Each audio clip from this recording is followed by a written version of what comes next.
Hello everyone, welcome to my channel Shweta academy. जैसा कि आप टाइटल देख के समझ गए होंगे कि आज हम बात करने वाले हैं स्ट्रेट ऑफ हॉर्मुज के बारे में।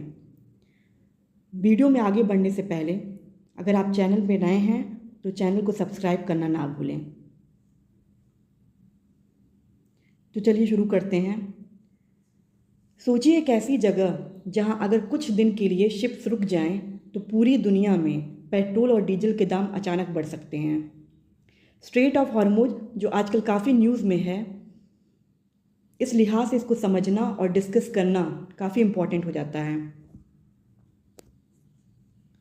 अगर हम स्ट्रेट ऑफ हॉर्मुज की बात करें तो जो दुनिया का सबसे इम्पॉर्टेंट एनर्जी चोक पॉइंट में से एक माना जाता है। जैसा लिखा है, this is the strait of Hormuz, one of the most critical energy choke points in the world.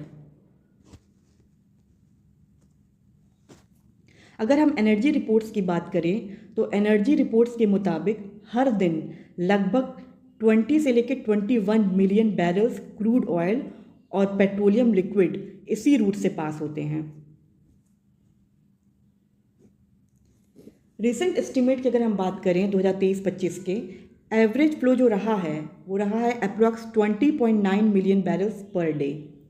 ये रफली रिप्रेजेंट करता है approx 20% of global petroleum liquid consumption and more than 25% of global seaborne oil trade। इसी वजह से जो experts हैं इसे दुनिया का most important oil transit choke point कहते हैं। स्ट्रेट ऑफ हॉर्मुज को समझने से पहले ये इंपॉर्टेंट है जानना कि स्ट्रेट क्या होता है। वैसे बहुत सारे लोगों को पता होगा स्ट्रेट क्या होता है, फिर भी एक बार हम इसको डिस्कस कर लेते हैं। स्ट्रेट का मतलब होता है एक नैरो सी पैसेज जो दो बड़े वाटर बॉडीज़ को कनेक्ट करता है। स्ट्रेट ऑफ हॉर्मुज जो है कनेक्ट करता है पर्शियन गल्फ को, गल्फ ऑफ ओमान को और आगे जाके अरेबियन सी को।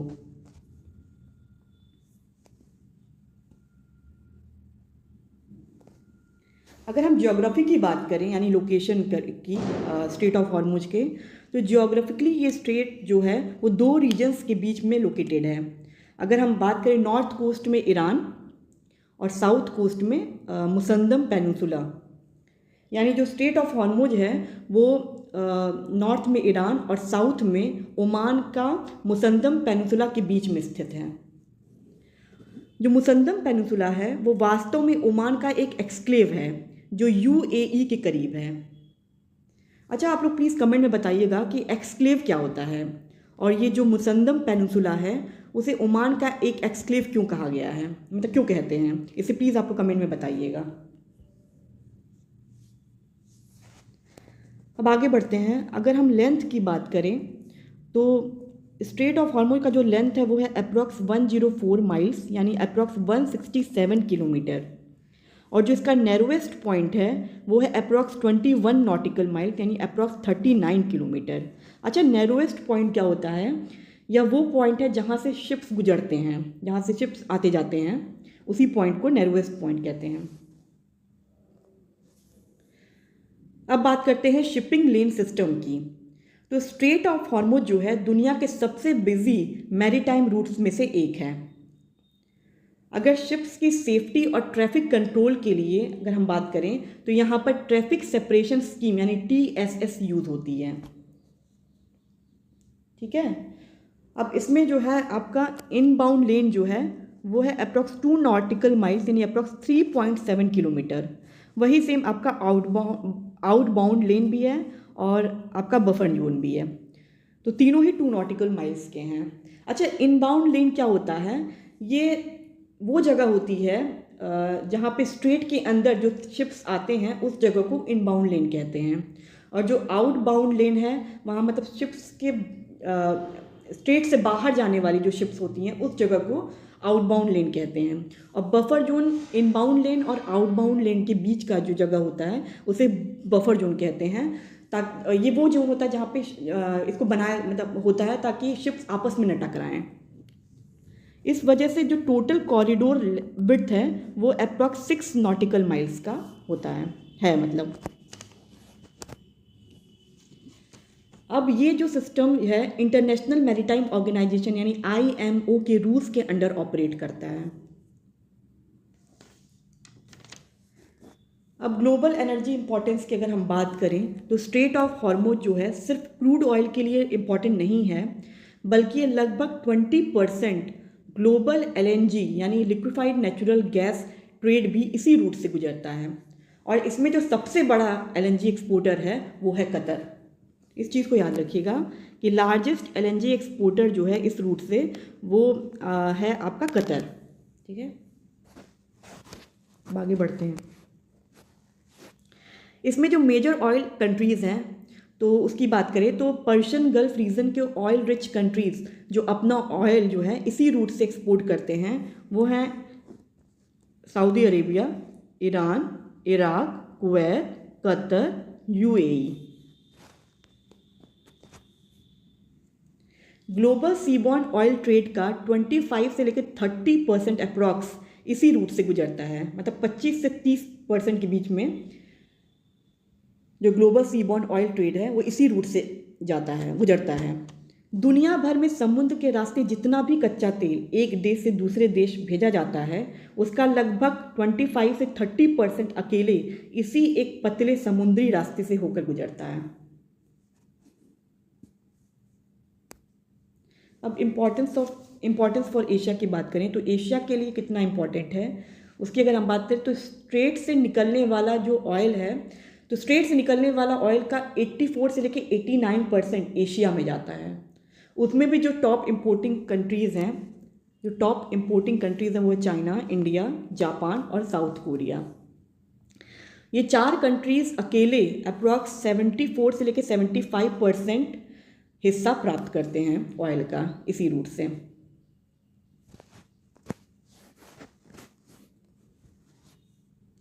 अब इंडिया की अगर बात करें हम तो क्रूड ऑयल इंपोर्ट डिपेंडेंसी है अप्रॉक्स 87 से 88% के लगभग, और उसमें भी हॉर्मोज रूट से जो कंट्रीब्यूशन की अगर हम बात करें तो वो है अप्रॉक्स 40 से 50% की, मतलब अप्रॉक्स 40 से 50% के बीच में ये कंट्रीब्यूशन है हॉर्मोज के रास्ते।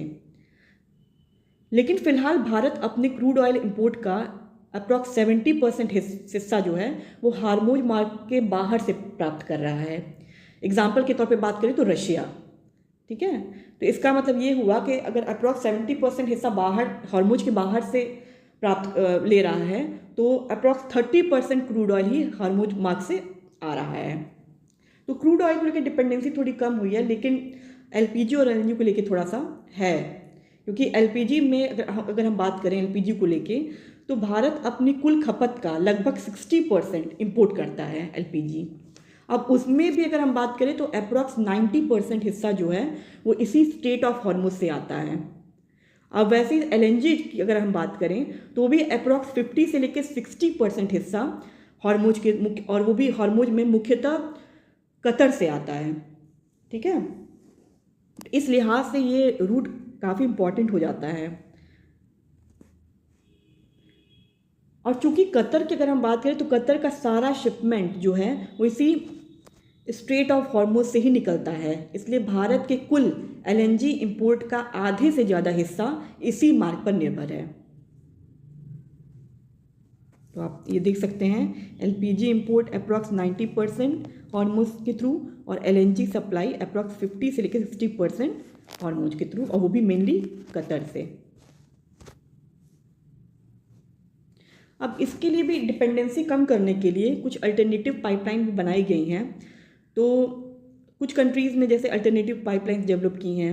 अगर हम बात करें तो ये है ईस्ट वेस्ट पाइपलाइन जो कनेक्ट करता है सऊदी ऑयल फील्ड्स को रेड सी पोर्ट यानबू से, और दूसरा है आपका Habshan Fujairah pipeline, sorry for the pronunciation, जो कनेक्ट करता है UAE के अबू धाबी ऑयल फील्ड्स को टू फजाइरा पोर्ट। ठीक है, तो ये अल्टरनेटिव्स डेवलप किए गए हैं। अब अगर इनकी हम कंबाइंड कैपेसिटी की बात करें तो वो है अप्रॉक्स 6.5 से लेके 6.8 मिलियन बैरल्स पर डे। मतलब ये जो अल्टरनेटिव पाइपलाइंस हैं इसका जो कंबाइंड कैपेसिटी है वो है approx 6.5 to 6.8 million barrels per day. अब हार्मोज की अगर बात करें तो वो 20 मिलियन बैरल पर डे है। तो उसके जो अल्टरनेटिव पाइपलाइन डेवलप किया गया है, तो जो हार्मोज के 20 मिलियन बैरल पर डे के मुकाबले अगर हम बात करें तो काफ़ी लिमिटेड है, ठीक है। तो अगर किसी कारणवश स्ट्रेट ब्लॉक हो जाता है तो पाइपलाइन जो है सिर्फ approx 25 to 30% flow he handle कर सकती है। अब आगे बढ़ते हैं। जियोपॉलिटिकल इम्पोर्टेंस, इसकी अगर हम बात करें तो स्ट्रेट ऑफ हॉर्मुज जो मिडिल ईस्ट जियोपॉलिटिक्स का एक सेंसिटिव चोक पॉइंट है। उसमें भी अगर की प्लेयर्स की बात करें तो वो हैं ईरान, ओमान, यूएस नेवी का 5th fleet Bahrain base. Conflict की बात करें रीजन में तो Iran versus US, Iran versus Saudi Arabia, Iran versus Israel हैं।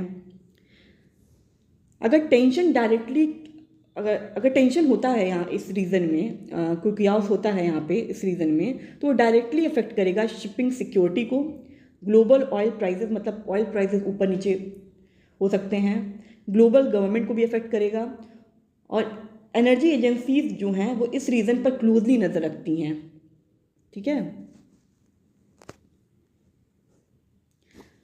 अब अगर हम इसको कंक्लूड करें तो straight of Hormuz global energy security के लिए एक क्रिटिकल चोक पॉइंट है, और एशिया और इंडिया के लिए अगर स्ट्रेटेजिक इंपॉर्टेंस देखें तो वो है क्रूड ऑयल, ये क्रूड ऑयल, एलपीजी और एलएनजी सप्लाई।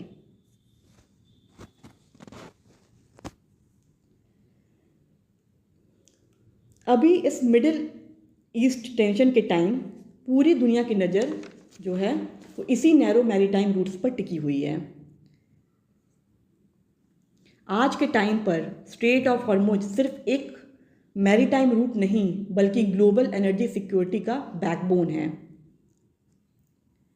मिडिल ईस्ट में जो बढ़ती जियोपॉलिटिकल टेंशन के बीच अगर यहाँ शिपिंग डिसरप्ट होती है तो इसका सीधा असर ग्लोबल ऑयल प्राइसेस और एशिया की एनर्जी सप्लाई पर पड़ सकता है, जो पड़ भी रहा है क्योंकि अभी फ़िलहाल काफ़ी टेंशन चल रहा है मिडिल ईस्ट में।